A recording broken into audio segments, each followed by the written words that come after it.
La demande a carrément explosé, on n'arrive plus à suivre. Face à la hausse des prix du gaz et de l'électricité, le bois de chauffage connaît un véritable boom, contraignant les vendeurs à rationner, voire à refuser des clients. En cette mi-décembre en Alsace, le mercure plonge largement en dessous de zéro depuis quelques jours.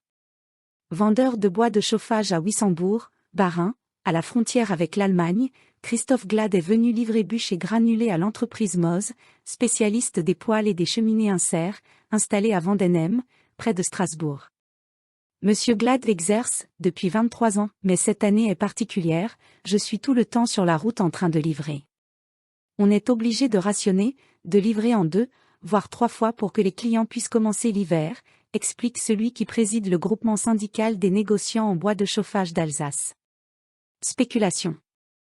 Il y a de plus en plus de gens qui souhaitent faire des économies, et le bois, en chauffage principal comme en appoint, est l'énergie la moins chère, confirme Laura Manrat, assistante administrative chez Moz.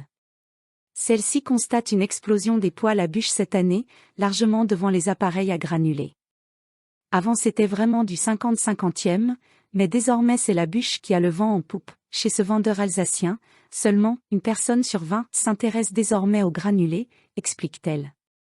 Le conflit ukrainien dope le marché européen, notait en novembre Patrice Escrieux, président de la Fédération des installateurs de poêles et de cheminées, FIPC.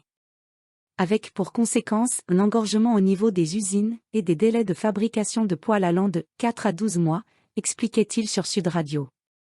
Trop tard, donc, pour ceux qui rêvent d'acheter un poêle cet hiver, prévenait-il, invitant les clients à commander dès à présent pour l'hiver 2023.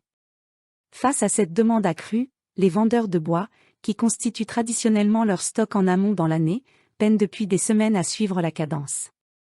Normalement, on livre durant l'été, mais cette année, on continue à avoir entre 30 et 50 appels par jour, avec des pointes jusqu'à 100 par jour, confie M. Glad. Il a dû renoncer à livrer des personnes qui, redoutant une facture d'énergie trop salée, ont opté, malheureusement trop tardivement dans l'année, pour un chauffage bois. Le marché est totalement exsangue, les stocks de bois sec sont à zéro depuis quelques semaines, confirme Jocelyn Offray, vendeur de bois de chauffage à Gerstheim, Bas-Rhin.